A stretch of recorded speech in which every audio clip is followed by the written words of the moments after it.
Ini kita menghadapi lonjakan kasus harian COVID. Kenaikan ini diperkirakan masih akan terus meningkat dalam beberapa minggu ke depan. Ya, akibat meningkatnya angka penularan COVID-19 di ibu kota, tingkat keterisian tempat tidur atau bed occupancy rate di Jakarta kembali mengalami peningkatan hingga tembus di angka 57%. Diperkirakan kenaikan kasus akan meningkat dalam beberapa minggu ke depan. Berdasarkan data per tanggal 31 Januari 2022, tingkat keterisian tempat tidur atau bed occupancy rate di Jakarta kembali mengalami peningkatan hingga tembus di angka 57%. Khusus untuk keterisian tempat tidur di intensive care unit atau ICU, jumlahnya turut mengalami kenaikan dari 19% menjadi 22%. Wakil Gubernur DKI Jakarta Ahmad Riza Patria menyebut peningkatan tersebut beriringan dengan kenaikan drastis kasus COVID-19 varian baru Omikron akibat transmisi lokal. Update BOR 57%, ya. Naik lagi, kemarin masih 54. ICU naik lagi, kemarin masih berapa? 19 kalau nggak salah. Sekarang 22. BOR dari 4.445 naik terpakai 2.593. ICU dari 651 terpakai 145. Ada peningkatan. Terkait dengan Omikron ini masih di 2.525 orang.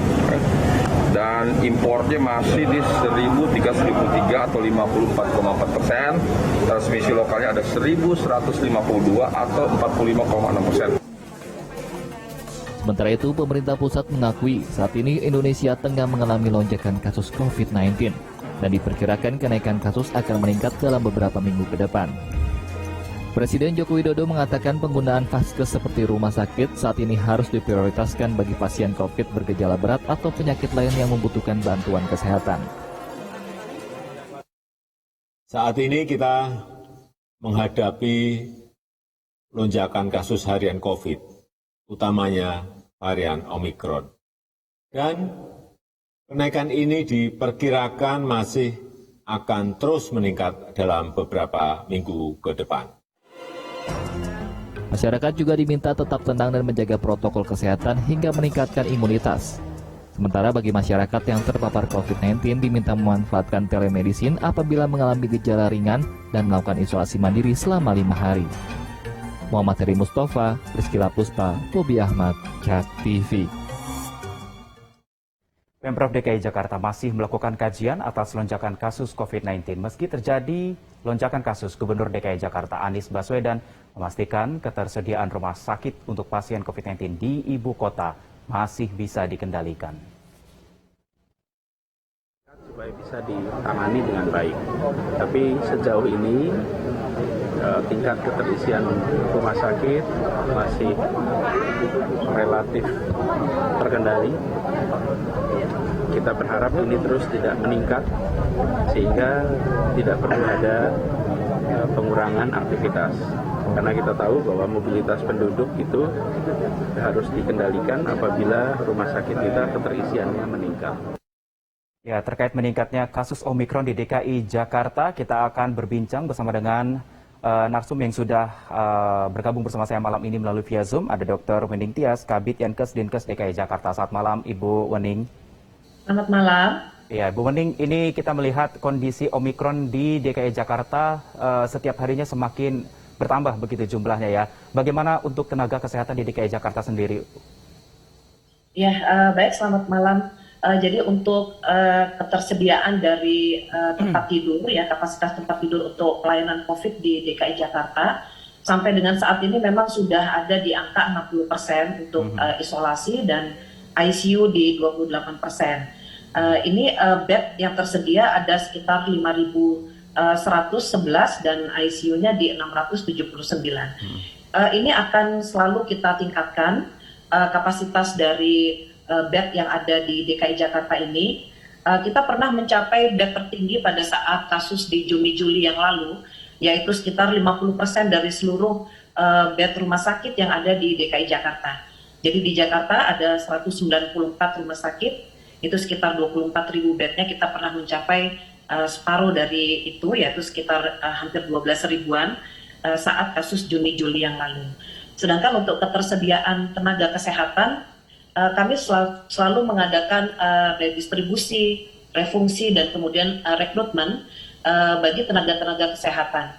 Jadi yang lalu sudah bekerja di rumah sakit melayani COVID, saat ini juga kami rekrut kembali, kemudian beberapa tenaga kesehatan yang bekerja untuk layanan non-COVID, ini juga kita sudah refungsi dan redistribusi kembali menjadi masuk ke dalam pelayanan COVID. Baik, dari data Anda mungkin yang Anda ketahui, Bu Wening, saat ini untuk yang terkena Omikron ini rata-rata di usia berapa ya Bu Wening ya? Ya, jadi sebenarnya yang Omikron itu saat ini kan sudah hampir sama ya antara PPLN dengan non-PPLN ya. Jadi sudah 54,7 PPLN, non-PPLN-nya di 45. Nah itu rata-rata adalah usia produktif, jadi di atas 18 tahun. Demikian Mas. Oh, di atas 18 tahun. Berarti memang sudah disarankan juga kalau untuk yang di atas 18 tahun ini juga melakukan booster begitu ya Bu Wening ya?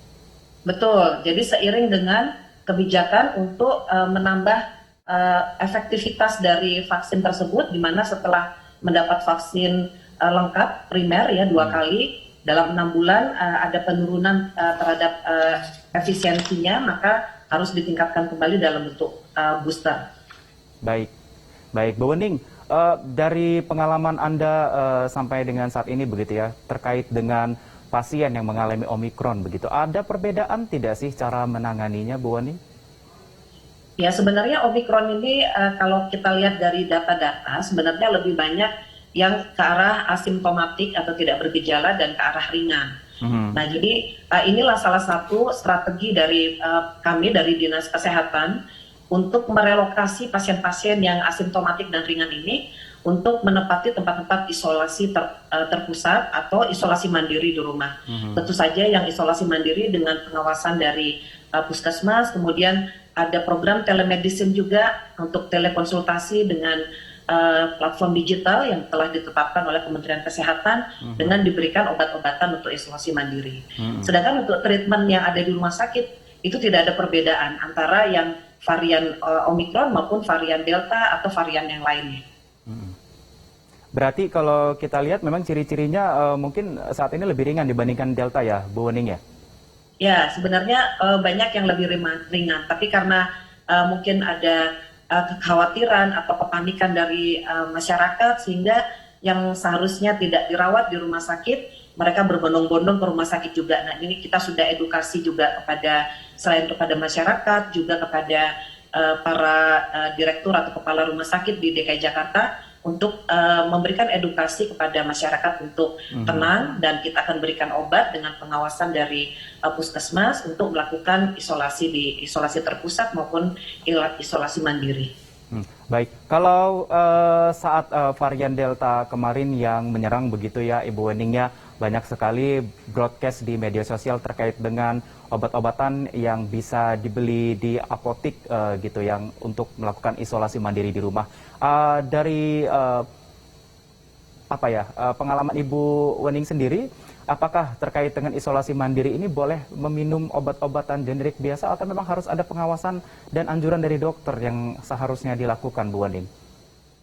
Iya, karena kalau sudah ada gejala ringan tentu kita memerlukan antivirus, kemudian mungkin ada gejala infeksi sekunder lainnya perlu antibiotik, atau gejala-gejala simptomatis lainnya seperti batuk, pilek, atau diare, atau anosmia dan sebagainya yang harus diterapi dengan obat-obat simptomatik. Nah, di mana obat antivirus, antibakteri itu juga harus diberikan dengan pengawasan dokter, sehingga dengan adanya telemedicine tadi yang di-provide oleh Kementerian Kesehatan, kemudian ada pengawasan dari puskesmas, maka masyarakat yang sedang melakukan isolasi mandiri itu juga sudah dapat obat sekaligus dalam bentuk obat paket. Demikian. Baik, Bu Wening, saya juga mau mengatakan terkait dengan kebijakan yang ada di DKI Jakarta ini. Kondisi semakin meningkat, tapi beberapa kebijakan-kebijakan lain juga malah justru bertolak belakang begitu terkait dengan kita harus menjaga jarak, kemudian menjaga protokol kesehatan, seperti transportasi saat ini juga masih terus berjalan dengan 100% begitu. Bagaimana dari kita sebagai masyarakat untuk bisa mengantisipasi hal ini, Bu Wening? Ya, walaupun DKI Jakarta pada saat ini ada di level PPKM 2 ya, tentu saja pesan kita tetap untuk masyarakat menurunkan mobilitas. Jadi bila tidak memerlukan suatu yang sangat urgent sekali untuk menurunkan pergerakan kepada tempat-tempat, terutama tempat-tempat umum. Kemudian juga harus melakukan tracing dan karantina pada orang-orang yang memang kontak dengan kasus-kasus yang positif atau kasus-kasus yang konfirmasi positif atau suspek ya, atau probable karena sedang menunggu hasil. Nah itu sebaiknya dikarantina sampai dengan hasil PCR-nya keluar bahwa betul dinyatakan negatif. Kemudian segera melaporkan bila kita memang sudah terkonfirmasi positif agar dapat segera dilakukan tracing kontak erat oleh petugas-petugas dari puskesmas. Baik. Kemudian jangan lupa juga memang protokol kesehatan. Jadi ekonomi dibuka, tapi tentu saja pesan-pesan lebih kuat lagi kepada masyarakat, terutama menjaga protokol kesehatannya ini. Untuk melakukan isolasi mandiri dengan tertib, ya, dengan bertanggung jawab bahwa akan menyelesaikan sampai dengan selesai waktu dinyatakan sehat kembali. Itu kemudian juga waspada kepada keluarga, ya. Kemudian kita juga melakukan active case finding juga kepada sekolah-sekolah. Nah, jadi itu ada orang tua, ada murid, kemudian ada guru. Berapa persen yang kita lakukan active case finding ini secara rutin, sehingga di situ juga kita bisa mendapatkan kasus-kasus dengan lebih cepat seperti itu. Baik, Mbak Wening, ini kan saat ini juga lagi pergantian musim begitu ya, ada beberapa yang gejalanya seperti flu biasa begitu. Apa sih kalau dari kedokteran sendiri cara membedakan terkait dengan dia terkena COVID atau dengan ciri-cirinya dengan flu biasa? Ini apa perbedaannya? Jadi intinya kalau memang sudah bergejala, sudah ada gejala walaupun itu ringan, sebaiknya warga itu, masyarakat memang harus memeriksakan ke puskesmas. Dan nanti di puskesmas tidak ada pembedaan, itu nanti akan ada pelayanan satu poli ISPA istilahnya ya, infeksi saluran pernapasan, satu lagi untuk poli yang non ISPA. Jadi itu akan dipisahkan di layanan. Itu bukan saja puskesmas tapi juga klinik-klinik seperti demikian. Nah, yang di poli ISPA itulah yang mengalami gejala, itulah yang dilakukan PCR test kepada masyarakat yang berobat. Sedangkan untuk gejala memang tidak ada pembedaan, cuman mungkin kalau sudah ada COVID tentu saja salah satunya ada anosmia, mungkin ada tidak bisa mengecap dan sebagainya. Kalau Baik. untuk batuk pilek seperti biasa. Baik, terima kasih Ibu Dr. Wening Tias, Kabid Yankes Dinkes DKI Jakarta sudah bergabung bersama kami di Newsroom. Selamat malam, Ibu Wening. Selamat malam, sehat selalu. Sehat selalu. Pemirsa, sejumlah wihara sepi dari jemaat pada Hari Raya Imlek 2022. Informasinya akan kami hadirkan usai jeda. Tetaplah bersama kami.